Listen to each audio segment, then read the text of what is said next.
and welcome to your outlet for outdoors and Western lifestyle news, The Bend Show. I am your host, Rebecca Wanner, a.k.a. Beck. We say this each week. We love hearing from all of you. Comments, stories, ideas. Get a hold of us anytime. Call or text 305-900-2363. Again, that's 305-900-2363. Or you can always drop an email to bendradioshow@gmail.com. Riding along for the new season of 2026, Season 6. Jeff Tigger Erhardt is back in the co-host chair. Welcome back, honey. Hi. Not letting you go. So on that note, Happy New Year to everybody. I hope you survived. It's been a whirlwind last couple of weeks when the holidays fall in the middle of the week. It is for everybody. I know. I mean, the holidays, it doesn't matter when they land. It's a whirlwind when you talk, well, we went to so-and-so's house and then so-and-so's house, and we had Christmas at our house, and we did all of that in about 18 hours. And if you think about it, many of you now are gearing up for the kids to go back to school. And Hallelujah. Well, it seems like when the holidays are in the middle of the week, it also seems like the kids have the longest Christmas vacation break. Is that how it works? I think so, but I'm not sure. We don't have kids. But kids are out of the house, back in school. They're Congratulations. back in school in a couple days. And so I don't forget, though, too, let's give a shout-out, Tigger, to my mom. Happy birthday, Lois. She had a milestone birthday on Friday. She turned 35. Exactly. You're trying to stay out of the doghouse. All right. Back to holidays, though. With January, I want to throw this reminder. Holiday returns for those of you that did all your shopping on Amazon. I know they always extend a little bit on the return policy, but remember, by and large, don't quote me on this, most stuff's got to be returned by the end of this month. So make sure you get those Amazon returns done if you need to. Do you have to keep the same box and packaging that it came in? Don't even get me going on that subject, okay? Just follow what the app says. If you're on Amazon, just follow through. Follow the directions. There's about many different ways. We'll put it this way. Because I have a couple returns, and I am a first-time Amazon user this year. Because normally we just go through your account, and I'm like, hey, order these, and you do. Okay, so that brings up actually a great topic.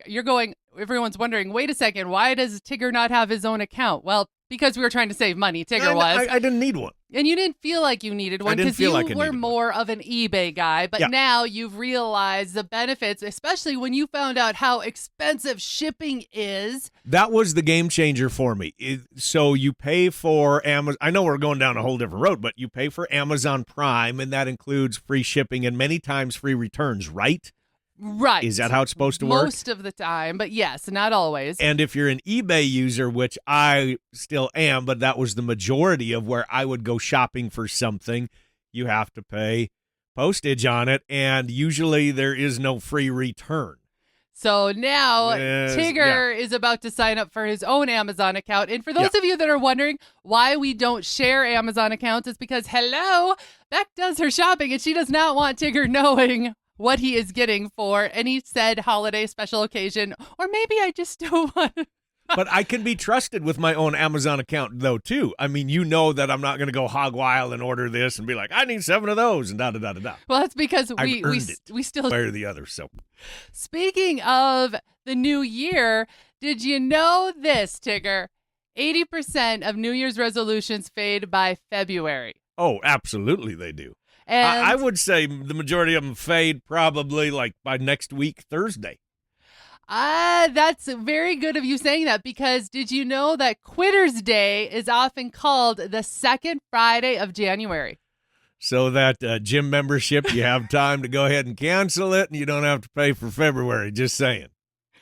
The other thing I thought was kind of funny was that fitness and productivity apps get their highest downloads in week 1. Of course. But did you know this? As everybody goes back to work on Monday now, everyone might seem a little bit more jolly. Most people coming back from holiday break are really happy, but it fades quick. I hate to bring that up. They say that people after the holidays are happy for about 1 week, and then it goes downhill. I think because you go into the dark days of winter, and I suffer from spring fever, and that is a long ways away. And I tend to go through that where I love Christmas, I love the holidays, and then I'm like, all right, I'm ready for spring now. And I go through seasonal depression, I guess is what the clinical form is what it's called, where you're right. And I've even tried those lights that you can put on your desk. They're supposed to give you that natural light.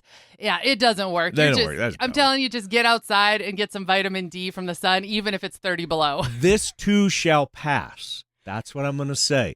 Tigger's Law, this too shall pass. Eventually, it'll get nice out again.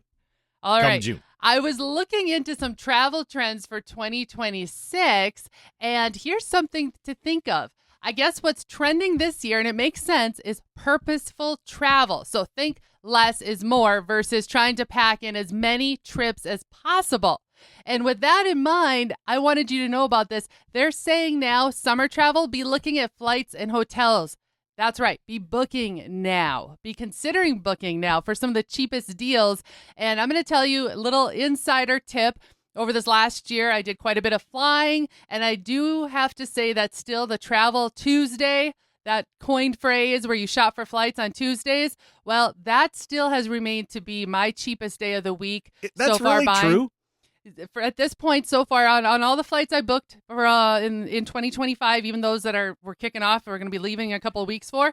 Yep, they were all the cheapest on Tuesday. On Tuesday. Okay, I thought that was always folklore, that wasn't really true, but well, I tested a lot, and that's what it worked for me. But don't hold me to the fire on that one, okay? But here's another tip you might not have thought of. Did you know that you can go to your web browser, and you might have to tap the little dots or click on it to go into the settings of it, but you can choose an incognito tab. So you want to make your browser incognito. And the reason you're doing this when you're shopping for your travel is so that you are not tracked by cookies that could potentially increase your cost, meaning they'll remember that you came and searched for this flight, and they might just crank up the dollars a few more. And now that way you won't get all of this stuff on Facebook or your social media Exactly. because you went and you looked up Priceline.com or something, or trips to the Galapagos Islands or something. And now all of a sudden that's everything on your feed on social media is about that. I'm telling you, use that incognito. They know what we're doing. They're watching us. Here's one last thing for the travel trends for 2026, and I thought this was pretty exciting. It's talking about how active culinary travel is still taking off. It's growing steam is all I can say. And this is the idea of blending outdoor activities with regional food and wine experiences. This is a travel style that has been growing like crazy ever since the pandemic. And the idea is that it's, again, a purposeful type travel, but you're actually engaging in that culture or that area that you are traveling to. Maybe you're coming up into where we're at up in the Dakotas, and you're going to learn how to make Nefla soup, okay, or fleshkikla, and everyone's going, what is that? So is that what you mean, like people are going there to learn to prepare the local types of cuisine? Like Yes. you'd head to NOLA, for example, and then you'd go and you'd learn how to make gumbo and jambalaya and all this kind of stuff? Yes. One of my friends, a good friend of mine for the last 30 years, she just came back from Spain, and she took her whole family, and part of their experience is they learned how to make paella, which is a very Spanish traditional dish. Okay, that's kind of a neat idea. So, I'm digging that. If you're digging and looking I'm for digging some that. ideas, I could do that. Sit back and just sip whiskey and there you go. Maybe this year, instead of like throwing a dart at the board on where we're going to go, think about what kind of food or beverages I've been wanting to try. that's kind of cool. So if you're into, say, Jack Daniels, you go to that part of the country, the distillery, and then Yes. take in the types of food there, the bourbon-enhanced stuff. You're into wines, you're digging heading to this. Napa Valley or maybe the western edge of Michigan, Good and you're going idea. to try the different cheeses and sausages and learn how food pairs with wines. Beck, you're so bougie. Go to break. All right, we're going to take a short break, crew. When we come back, we got more of The Ben Show.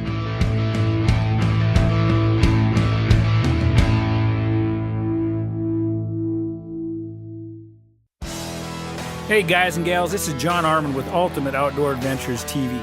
Ultimate Outdoor Adventures TV travels the back roads to the backwaters in pursuit of the ultimate adventure in hunting and fishing. Join Team UOA every week for exciting action in the crosshairs of the outdoors. Catch Ultimate Outdoor Adventures TV on YouTube, Amazon Prime, and make sure to follow Team UOA on Facebook and Instagram to share in the ultimate outdoor adventure. Our shows, well, they're your shows. Is there something that you'd like to hear? A segment, perhaps, that you would like to have a little more often? Like something, don't like something, it doesn't matter. Let us know. Call the hotline, email us, or message us on social media. We love hearing from y'all.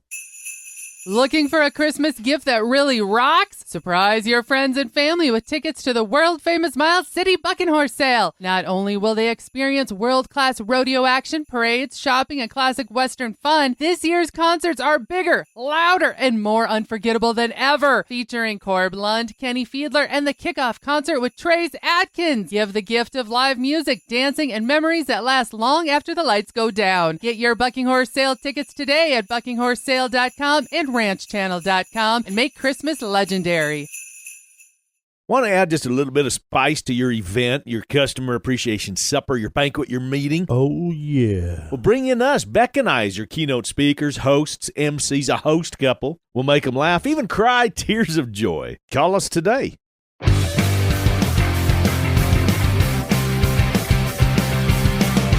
Welcome back to The Ben Show. I am your host, Rebecca Wanner, a.k.a. Beck, and Ride Along Shotgun, my co-host, Jeff Tigger Erhardt. This came across my wires, and I thought I would share it because it made me chuckle at first, and then I thought, you guys got to hear about this. Weirdest etiquette advice from the past 100 years, and some of these are coming at us from Good Housekeeping. They did an article on this recently, and I filtered through these and picked out the ones that I thought we needed to talk about. First one, Tigger. What do you think about this one? Back in the 1880s, it was said that a lady shouldn't have more than one glass of champagne. Well, that wouldn't work today now, would it there, Beck? Miss Champagne over there. You're just going to make sure you don't get in trouble for that one, right? Exactly. Staying in the 1880s, this one also made me shake my head. And for those of you that don't know, I have long, blonde, curly hair, meaning I have big hair, right? I'm glad you put the word big in there. Who's the country music artist that looks like you? Oh, we're talking about Kimberly she is from Little Big Town. That blonde with the big curly. Yes. Yeah, I sometimes get stopped, especially when we're in Nashville. It's funny. I've been stopped twice already. With The last thinking, time that we were Can in I take Nashville. a picture with you? They didn't want nothing to do with me. They were like, oh my gosh, there she is. Anyhow, okay. 1880s, women should always wear their hair up. In Victorian terms, that meant the hair must be worn up except when in the privacy of one's bedchamber. But that was pretty common back then, though. You know, that women wore long dresses. They showed very little skin. A lot of times weren't the sleeves down to the wrist. That's true. Less is more. Yep. They were yep, very, just, the shirts, the blouses were even high up on the neck. Yes. If you think back to very those humble styles. kind of back then. Yep. Yes. But can you imagine how long it would take for me to do my hair every day, Tigger, if we had to pin this up? We'd have to shave it off, Beck. Oh, moving forward to the 1900s. In the 1900s, this was interesting. Children should never contradict. Amen. That should be today. One of the many rules a child was expected to follow in the age of being seen and not heard is to keep your opinions to oneself. It was considered disagreeable for a child to contradict anyone for any reason. Unless maybe they were asked, but they probably weren't asked back then. I don't think so. This should be brought today. Bring this one back today. But again, that was the age of being seen and not heard. Okay, so think about that. But that was in the 1900s. You say that about me a lot. Just how about you just see me and not hear me? Don't use that rodeo voice on me. Moving forward, 1910 to the 1920s, ignore the baby. Parenting experts told parents then to never hug or kiss their child and to leave them in their crib as much as possible if they didn't want them to be spoiled. This was meant to build a strong character in the child. Good luck bringing that one back. I was shocked by this one. But there's some truth, I think, in my opinion, to that, because those kids are smart, even when they're wee ones, right? And they're crying about this, and they want this and want that. They figure out how to get to their folks. Oh, I agree with you. And when you think back, I've heard like grandparents and such make the comments about how my dad never hugged me or I was never told I was loved. Some of that. I wonder if it stems from this ideology back in the 1910s Not showing and 1920s. Emotion. I'm true. There's truth to that. We move forward to the 1940s. Here's one for your table manners, okay? Everyone listen up, because I think this one should still fit today. The salt and pepper must remain together. separating the salt from the pepper is considered a huge etiquette. No. Even if the person asks for just one, they always go as a pair. And that's what I was taught back in the day when I had home ec. That if somebody said, could you pass the salt? You would hand them both the Always. salt and the pepper shaker? Yes. How about you? Were you never taught that at home or in home ec? Not really. I don't think so. I remember that being No. a big etiquette when we were taught in school how to formally set the table, like, if you're going to have a big party, wedding, whatever it might be. I remember that clearly being told that the salt and pepper are a pair and are to never be separated. I did not learn that in home ec, and I did take it 1 year, but I started my quiche on fire, and then I wasn't allowed to take home ec as a senior. So is that why you've never made me a quiche? That's why I have never made a quiche. Anyhow, carry on. What else you got? 1960s. Don't cough into your right hand. This rule boils down to a matter of hygiene. Would you want someone sneezing or coughing into their hand, then greeting you with a firm handshake? Your right hand is considered your social hand, while the left hand is your personal hand. I feel like this needs to be broadcasted to everybody with it being flu season right now. Right. Please? Right. No, I agree that you shouldn't cough into your hand or sneeze in your hand. You should. What are you supposed to go like this, right? Yeah, into your elbow. In your elbow, like I'm doing like there? That's what Is that we what do. you're supposed to do? Yeah, we do our elbow, or else we pick our shirt up and try and cough into one's shirt. And then you go and you wipe your nose on the sleeve of your shirt. No. All right, well, this next one follows suit, okay? The 1960s again. Don't hold drinks in your right hand. You got to keep that right hand free. It was considered rude and impolite to hold your drinks or handbag with your right hand, as again, your social hand is meant for mingling with fellow party guests. What if you're two-fisting it? What do you I knew you were going to say that. What are you supposed to do? What are you supposed to do then? No, okay, I get it. These make sense. I mean, it's back then, and I think some of that should come back again these days. Even the part about being social, hold it with your left hand so you can shake and say hello. Because how many times do you see a friend or something and you go up and give them a hug, right? Mm-hmm. And you got that beverage. It doesn't necessarily mean alcohol, y'all. I don't know why you're going there. But then you give them a hug and then you spill it down their back and all that. Or Beck's hair gets stuck in your drink. Hair gets caught in the way. All right, the last one I have, 1970s, okay? We're thinking about the 70s. Discuss the bill before it arrives. The status quo used to be that a man always paid the bill and a woman never offered. But of course, we know times have changed. And back then, if a woman was in the position where she could pay, it was best that she worked it out at the beginning of the meal so as not to emasculate the man. This rule was created to help men and women navigate the liberation movement of the 70s. And I actually thought about that today because now sometimes we're laughing and thinking about this. It's very common to split the bill or to say, I'll get this one, you get the next one. Are you talking kind of on a dating type situation? Dating situation. Okay, because I was going to say, Beck, I'm always paying the bill over here. I'm thinking about dating situations, but I'm thinking about how this rule Why are you thinking about dating situations? Is there something I need to know about? Do we need to talk off air? We're safe. Okay, we're safe. I'm just helping all our friends. On a roll. Okay. This goes on to that be seen and not heard thing, right? But this comes forward to also, I'm thinking when it comes to the bill, even awkward with friends and such, fighting over the bill at the end of the meal.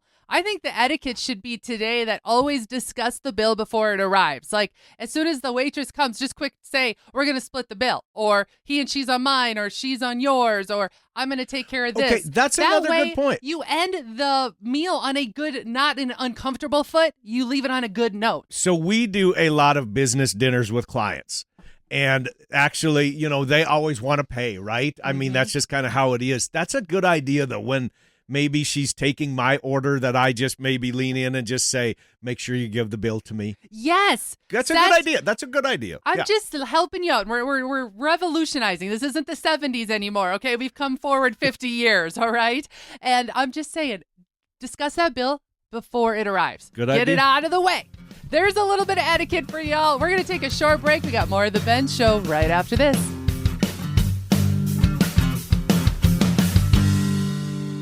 This is Beck. First, I appreciate all of you for listening and making The Bend part of your week. Many of you have asked, how do I catch past episodes? The answer is super easy. head to thebendshow.com and click on the shows tab. There you can listen to every episode all the way back to episode 1. Podcasters, head to your favorite podcasting app and search The Bend. You'll find us. Be sure to follow and subscribe and never miss another episode again. Is there that particular pair of boots or that shirt or pair of jeans that you just can't find anywhere else? Check out Medora Boot and Western Wear. Medora Boot and Western Wear is the go-to for boots, jeans, especially jackets, and even those hard-to-find accessories that make perfect gifts. Check out medoraboot.com, or better yet, give Kim a call at 701-623-1005 and tell Kim that Tigger and Beck sent you. For the latest in Western and outdoor practical and fashionable wear, there is only one, Medora Boot and Western Wear. The hunt, the stories, the memories. This is Jake Fenrick with JB's Wildlife Designs. Let me capture and preserve that hunt, that story, that memory with a trophy mount to last you a lifetime. Look us up on Facebook at JB's Wildlife Designs to see samples of our taxidermy, and reach out at any time with any and all questions you may have. This is Jake Fenrick with JB's Wildlife Designs. Taxidermy is my passion. Let me preserve yours. Welcome back to The Ben Show. I am your host, Rebecca Wanner, a.k.a. Beck, and along as always is my co-host, Jeff Tigger Erhardt. Now it's a big question that we hear in January, and that question is what to buy in January if you have any money left in your account. You haven't maxed out the cards. First one is pretty easy. I think we all know what it's going to be. Fitness and wellness. Yes, those gym memberships are probably the cheapest they're going to be. The home gym equipment, treadmills, ellipticals, those are going to be the cheapest. Smartwatches, diet tools, the active wear, all that stuff that we do this first 2 weeks of January. And then hats off to those of you that can make it a true lifestyle change. Now, can I add something about the gym membership? Yes. Make sure that, I hate to say this about the cancellation. I don't want to set you up for failure. I'm just saying, if that is something that you're trying to do, I hope you can accomplish that goal, but don't get in so deep where you go, oh man, I can't pull through with this and now I got to pay for another 8 months or something like that. That's what I'm going to suggest too. Make sure you really read the fine print before you take that gym membership, because some gym memberships aren't going to lock you into a full year, and then it's hard as heck, we're going to put it that way, to get out of. And some lock you in for life, it seems like. It seems like it can be really hard to get out of. And by the way, make sure you read that little print, because there may be a clause in there that you might be able to get out of it in a year, but you have only a tiny window to do so, or you have to notify them 60 days before you're going to get out of it. Boy, we're being Debbie Downers, aren't we? No, it's because we've been burned, okay? Yeah, we have. We've done some of those. We won't throw anybody under the bus on which kind of gyms these are, but we've been burned. And so we're just here to say, read the fine print. And there are other gyms, memberships, and YMCAs and such that you can sometimes just take out month by month versus signing up for an entire year. That might fit your family better. Next on the list, home goods. And I watch this really close, by the way. Some of you may have remembered home goods sales being called the white sales. So we're talking bedding, towels, blankets, humidifiers, even routers for your house. And on top of that, think about the electronics. What is coming up in just a couple of weeks? Super Bowl. So TVs, especially for that postseason football, they're being discounted to make room for new models. So that's what I'm telling you. I watch the sales big time when it comes to anything for the house during the month of January. Next one, winter apparel. Look for end of season deals. Oh, come on. That one's obvious now. Not really. A lot of times some people think they have to still wait another month. So I'm telling you, start watching now for those deals on coats, boots, gloves, scarves. And this is a little trick, okay? Tigger and I do this. Buy now to gift later. That's what I was going to bring up, because a lot of times those hunting patterns, there's some of you out there, you got to get the newest one every single year. I mean, how it goes. But if there is maybe that particular pattern where you wanted to maybe get somebody the gloves or the hat. Or you're missing that last little piece. Yeah, one of the layers or something, you can go and grab those now and then give them next year at Christmas to add to the collection, unless they're trying to change that pattern every single year. Hey, and I'm going to backtrack real quick. When we were talking about bedding, towels, blankets, graduation is not that far off. So if you have graduates that are going to be, walking down in May. That is no fun. Now is Giving the a time. graduate a comforter? Didn't That's you no get? fun. I got one. I got towels. I got Everybody gets crock pots. towels. I got. But yeah, that's no fun. We're trying to help people save some money. The last one, thrifted goods. Right now, a large influx of items hit thrift stores after the holidays, and people don't know about this, and things that don't sell get shipped overseas or they get shipped elsewhere. So I'm telling you, if you're wondering when the best time to do your thrift store shopping is, it's right now. Now that everyone's cleaned their house out and they're ready for a new year, they're out with the old, in with the new, you might as well grab their old and make it your new. We're going to call this show Wrapped, folks. Remember to keep sending in any questions you might have, as well as if there's something spot-worthy for us to share. That number you can call or text anytime, 305-900-2363. Again, 305-900-2363. Or you can always email benradioshow@gmail.com. And if you missed part of this show and want to hear past episodes, either or, you can find them all on our website, thebendshow.com. And be sure to subscribe on your favorite podcasting app and to The Ben Show YouTube channel. Finally, a big thanks to all of you listeners that came along again into the new year. Whether you're coming or going today, stay with us as we ranch it up. And remember to keep up with me back all week long by following The Ben on Facebook and on Instagram @The Ben Show. This is Rebecca Wanner. Catch back if you can next week on The Ben.